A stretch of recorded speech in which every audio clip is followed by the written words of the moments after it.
Hey, welcome! So, have you ever thought about how theater totally changed in the early 20th century? I mean, it went through this huge, radical transformation. The stage, which used to be all about just escaping for a few hours, suddenly became this battleground for ideas. It became a place that didn't just want to entertain you, it wanted to challenge you. Let's dive into how this incredible revolution actually happened. And that, right there, is the big question for us today. The turn of the 20th century brought this massive shift in what people thought theater could even be. You had this new wave of playwrights who looked at the stage and didn't see a place for simple melodrama. No, they saw a laboratory, a place to dissect huge social, political, and even existential ideas right there in front of a live audience.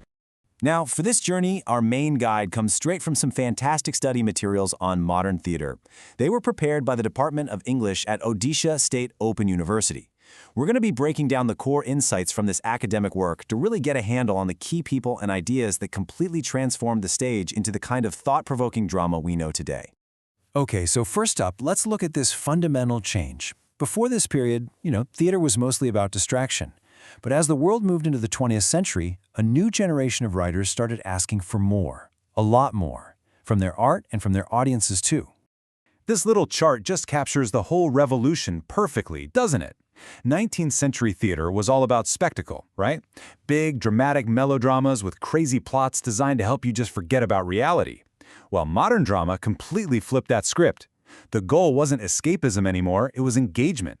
The focus shifted to ideas, to social critique, using the stage to make you think about your world, not run away from it.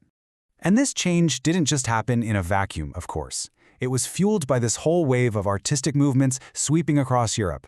You had all these isms, and they were all different attempts to capture a rapidly changing world. Realism wanted to show life exactly as it was, gritty and all. Symbolism dug into the inner world of dreams and feelings. And way later, absurdism would try to make sense of a world that just felt like it had lost its meaning. Artists everywhere were looking for new ways to express new truths. Which brings us to our first revolutionary, the absolutely brilliant and incredibly witty George Bernard Shaw. Shaw was an Irish critic and playwright who saw the stage not as a place for make-believe, but as a public forum, a place for a real debate. This quote was basically Shaw's life philosophy. For him, a play was an argument. He's the guy who pioneered what we call the drama of ideas, where the characters aren't just people, they're living, breathing embodiments of competing social and political points of view. He used his razor-sharp wit and satire like surgical tools to force his audiences to face some really uncomfortable truths. And just look at what he was writing about.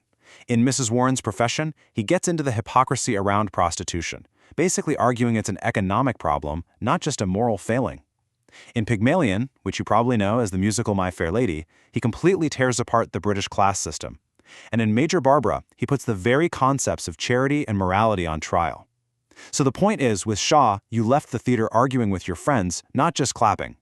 So if Shaw was the witty critic armed with satire, our next guy, John Galsworthy, was the movement's social conscience. He used this powerful, raw kind of realism to shine a very harsh light on the specific injustices happening all around him.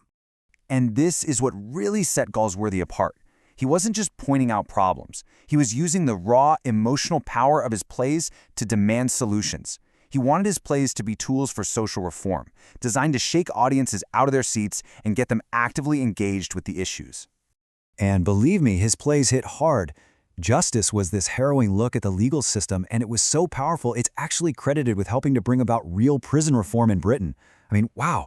Strife put the brutal conflict between factory owners and workers on stage, making you feel for both sides.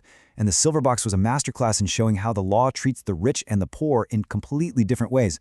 Galsworthy literally put society itself in the witness box. Okay, so fast forward a bit. After 2 world wars had completely shattered old ideas of progress and certainty, our final playwright, Samuel Beckett, took this revolution to a whole other level. He didn't just challenge society, he challenged the very idea of meaning, of logic, of storytelling itself. This description of his most famous play, Waiting for Godot, really gets to the core of what we call the theater of the absurd. Think about it. In a world that had been torn apart by war, where all the old rules seem to have vanished, what do you even do? Well, Beckett's answer was to create a kind of theater that mirrored that confusion. His plays threw out traditional structures. Often there's no clear plot, no neat resolution, just characters trapped in these endless, seemingly pointless cycles. In Waiting for Godot, two characters just wait and wait and wait for someone who never shows up. It's this incredibly powerful metaphor for humanity's search for meaning. In Endgame, you have characters trapped in a single room just playing out the final futile moves of life. And in Krapp's last tape, it's just one man listening to recordings of his younger self, confronting a life filled with regret. Beckett stripped theater down to its absolute bare essentials to ask the biggest questions there are. So, what's the legacy of these three giants? Well, they completely rewired the whole purpose of drama. Their work created this powerful, enduring tradition of theater that grapples with the most important issues of its time. You can actually trace this really clear evolution here. We start with Shaw, who's using the stage as a tool to try and reform society. Then Galsworthy comes along and uses it to expose society's deepest, darkest failings. And finally, after the world was turned completely upside down, Beckett takes to the stage to question the very fabric of reality. It's this incredible journey from the political all the way to the deeply philosophical. And that really is the ultimate takeaway. Shaw, Galsworthy, and Beckett proved that theater could be essential, that it could be urgent and deeply, deeply relevant.